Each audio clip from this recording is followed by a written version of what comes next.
What's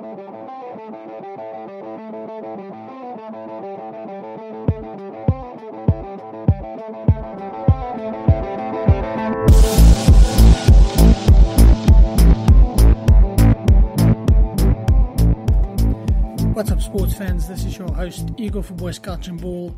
I'm just going to give you guys a short roundup of everything that happened on Monday, 5 August. It turned out to be a pretty busy day, admin-wise in sport, I guess you could say.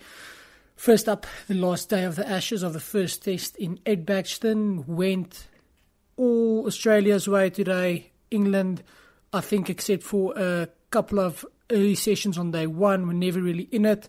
Moeen Ali was disgraceful. Nathan Lyon, so much better.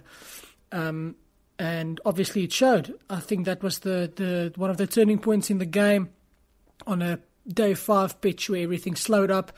Massive spin on the ball. And Moeen Ali just didn't pitch up. He didn't contribute a lot with the bat. I think if England are really serious about doing something dramatic in the Ashes, they're going to have to rope in a proper specialist spinner. I think that would be the first thing going into the second test. They've got a couple of days off now, so time to reflect. And I have to say I'm also pretty glad that England lost. Being a South African fan, it's always really a toss-up of which team you hate more, England or Australia. And I think because England won the World Cup, they are at the top of my hatred pile, I guess you could say. So I can't believe I'm saying this. But congratulations to Australia, and I hope they absolutely dismantle England until they cry like little girls in the second test. And then in keeping with the Cricket South Africa today announced that they're not going to renew the contract for Otis Gibson, the head coach. Doesn't come as a shock, really. Otis Gibson, when he took the job, he told everyone that if he doesn't win the World Cup, he's not going to have a job anymore. And after South Africa's disgraceful performance, if you're going to be frank about it, in the World Cup, it doesn't come as a surprise. There was a lot of talk today about Faf du Plessis' captaincy role going forward. Is he going to remain on as captain? The whole backroom staff of SA Cricket was also cleared out. So we can expect to see a new bowling coach, new batting coach. They also now have some sort of director of cricket appointment, which sort of combines the team managerial and head coach positions. So it's going to be interesting to see how that's going to turn up. One of the front runners for the job is Mark Boucher currently, which would be a pretty solid appointment. He's done well with the domestic team in the Titans with what he has. He's won a couple of trophies. He has, of course, played for the Proteas. And I think any sort of experience of how to choke at the World Cup and to not repeat it again is a welcome one. So I hope Mark gets the job. I think that would be the best for XA Cricket, but it's going to be nervous times. The 4-test match series coming against India coming up sooner than I think South African fans would like. Obviously, going to India, those pitches are going to be more doctored than 3 Australians doctoring a ball in Newlands. So we can expect those pitches to turn incredibly. We can expect India to go with a 4-pronged spin attack. And I don't see us winning much there, but I've been wrong before. So let's hope for the best. And then a very, very, very sad day. The enigmatic Palaborva Express, the magician that is Dale Steyn, retired from Test cricket today. I'll just give everyone a moment to remember all the reverse swinging Yorkers, all the sharp bounces, all the screaming your lungs out after a wicket, just to reminisce on those memories and just have a moment for Dale Steyn.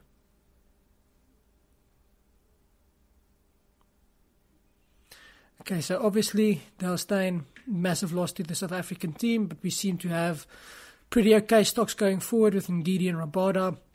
If those two stay fit and Rabada is not overbowled, we should have a semi-decent bowling lineup going into places that are not the subcontinent like India. I think our spinning stocks are pretty dire. I think we're going to get thrashed in India. But let's leave that there. And then probably the biggest news of the day. It has come, ladies and gentlemen. It is official.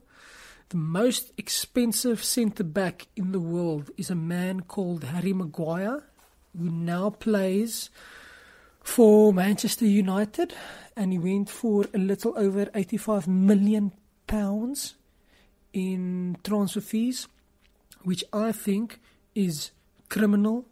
I don't think it's worth bending the rules of UEFA Fair Play, signing a defender who's been at Leicester and is more expensive than Van Dijk, more expensive than Alaba, more expensive than Hummels, more expensive than Kimmich, more expensive than Varane, more expensive than Umtiti, more expensive than probably any centre-back in the world that is better than he is. I don't see how United are going to expect different results than the same results Leicester had. I actually think man for man, Manchester United, except for Pogba, is not that much better than Leicester, and I really do hope that United get absolutely creamed in the Premier League. I don't think Harry Maguire is the player that's going to take them from not playing Champions League to playing Champions League. I think now the best for them would be to maybe feature in the Europa League next season. And this signing also leaves a lot less money to invest in areas that they really should be investing in. They need a new midfield. There is no creativity in that team except for Pogba. If Pogba's injured, the entire team is screwed. The defence relies heavily on Pogba, both going forward and going back. And I think if you are Paul Pogba and you have to look backwards and you have to see that Fred is the player that you have to rely on to clean shit up in the defensive third, I can completely understand why playing for Manchester United is not a preferable position to be in. And but at least now United might get a couple of headed goals, and they actually had to change their shirts to make the collar wide enough for Harry Maguire's head to fit into. So hopefully he knows what he's doing from those balls that come from the air. But I think this is an average signing at best for United. It's not going to change the complexity of the team.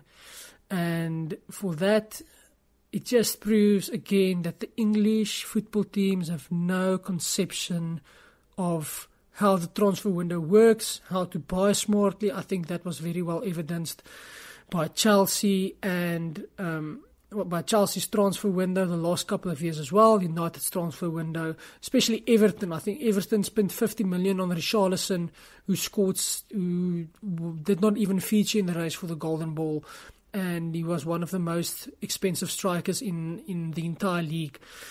So England being England, I guess there's not much more to say that, but tune in tomorrow, guys. We're going to do a recap of the 6th of August as well, and our Premier League special is dropping on Wednesday. It's going to be pretty eye-watering stuff. It's going to be a lot of United banter in it as well, a lot of general banter in it. There's some Tottenham banter as well. You can't have a proper Premier League special without tuning Tottenham. So yeah, thanks for watching. Please like, share and subscribe. Follow us on Instagram at Boys Couch and Ball, and we'll see you guys soon.